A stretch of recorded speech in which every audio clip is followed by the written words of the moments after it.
सांप्रदायिकता अब सिर्फ वो नहीं है जो राजनीतिक भाषण से दिया जाता था और वो मॉडल से हटना ज़रूरी हो गया था, इसीलिए अब एक नया मॉडल आया है सांप्रदायिकता का। इस मॉडल में आपको ना तो बाहर जाकर भाषण देने की ज़रूरत है, ना तो आपको दंगा करवाने की ज़रूरत है और ना तो आपको किसी को लिंच करवाने की ज़रूरत है। लेकिन आपको ऑर्गेनाइज़ तरीके से ये तीनों चीज़ों में से किसी चीज़ को करने की ज़रूरत नहीं है। आपको बस इसी पे फ़ोकस देना है कि आप रोज़मर्रा की ज़िंदगी में सांप्रदायिकता कैसे लेके आए। सांप्रदायिकता अब सिर्फ वो नहीं है जो राजनीतिक भाषण से दिया जाता था। जैसे एक अरसा होता था और आज भी हम कहेंगे कि देखते हैं आपने कुछ लोगों की बात की। भाषण में सांप्रदायिकता आ जाती है और वो हेट स्पीच बन जाती है। वो एक एक किस्म की सांप्रदायिकता हो गई। लेकिन आज उस किस्म की सांप्रदायिकता पर थोड़े से सुप्रीम कोर्ट की थोड़ी-सी नज़र होती है, मीडिया की थोड़ी-सी जो बची नज़र है वो होती है। कुछ-कुछ लोगों की नज़र होती है कि नहीं इसको रोका जाए, तो हम आवाज़ करेंगे, हम उठाएँगे उसको। सिमिलरली दंगे पहले होते थे, दंगों पर भी सबकी नज़र होती है, दंगों से हेडलाइन बन जाती है। तो जब हमारे प्रधानमंत्री विश्व गुरु बन के मदर ऑफ डेमोक्रेसी की बात अगर जाके यूएन में करे या कहीं और करे, तो 4 लोग खड़े शायद हो सकते हैं और कह सकते हैं कि आपके यहाँ तो इतने दंगे होते हैं।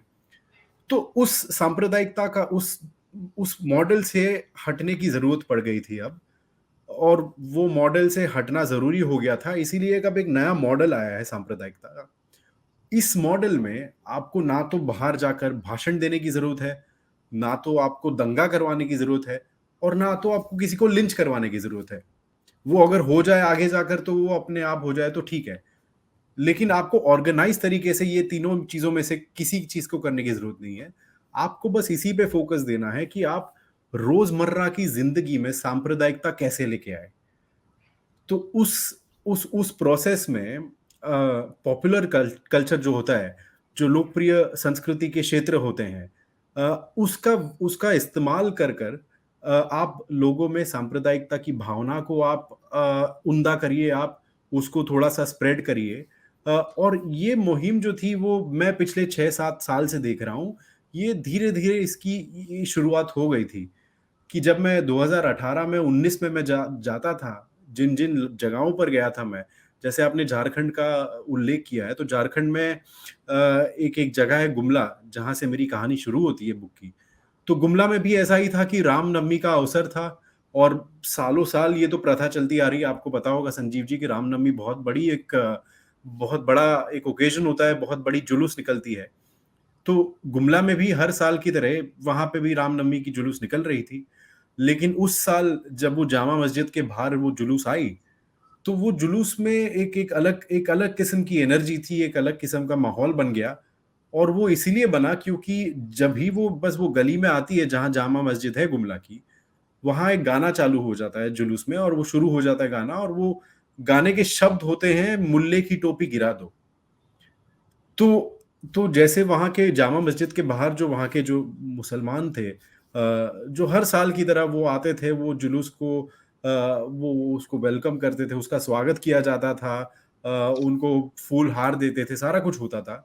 वो मतलब एक बिल्कुल से अचानक से वो एकदम शॉक हो गए कि ये क्या बात हो गई और ये माहौल ऐसा क्यों बिगड़ रहा है?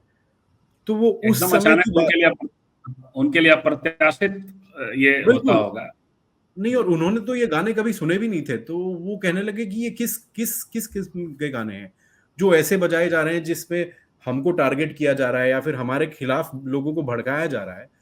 तो उस रात को च उस समय तो कुछ नहीं हुआ क्योंकि पुलिस वहीं थी, तो पुलिस ने गाने बंद करवा दिए। लेकिन उस रात को, उस रामनवमी जुलूस के कुछ लोग थे, जो लोग अपने गाँव वापस जा रहे थे और जिन्होंने देखा कि एक मुसलमान लड़का 20 साल का, एक हिंदू लड़की से बात कर रहा है।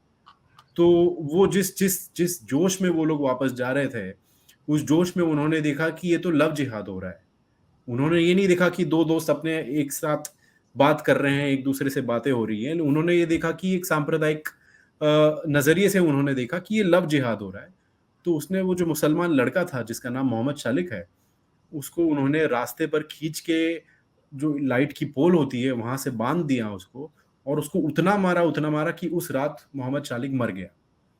तो ये हेट क्राइम था जो मैं कवर करने गया था, ये मॉब लिंचिंग थी जो मैं कवर करने गया था। लेकिन मैंने देखा कि मॉब लिंचिंग की जितने मतलब डिस्क्रिप्शन थे, मीडिया में रिपोर्टिंग थी, सारा कुछ था, उसमें ये संगीत की बात ही नहीं हुई थी। ना कि ये बात हुई थी कि ये लोग रामनवमी जुलूस में थे और वो जुलूस में ऐसा कुछ होने जा रहा था। तो तब मुझे एहसास हुआ कि ये शायद हमने उसको इतना जैसे इंग्लिश में कहते हैं नॉर्मलाइज़ कर दिया था, कि भाई ठीक है ये गाने तो बजते हैं, उसमें क्या हुआ? लेकिन ये कोई 1 आध 2 गाने की बात नहीं थी। जब मैं उस रात में जब इंटरनेट पे देखना शुरू किया कि ये कौन-सा गाना था ये? क्योंकि मैंने कभी वो गाना सुना नहीं था।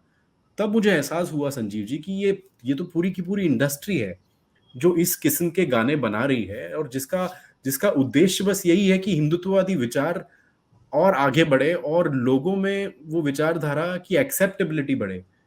कि आप वही जो हिंदुत्ववादी एजेंडा है, उसको लेकर के आप गाना बनाइए और कहीं न कहीं लोगों में वो गाने और विचारधारा स्प्रेड कीजिए। तो इसी से मेरी शुरुआत हुई थी संजीव जी।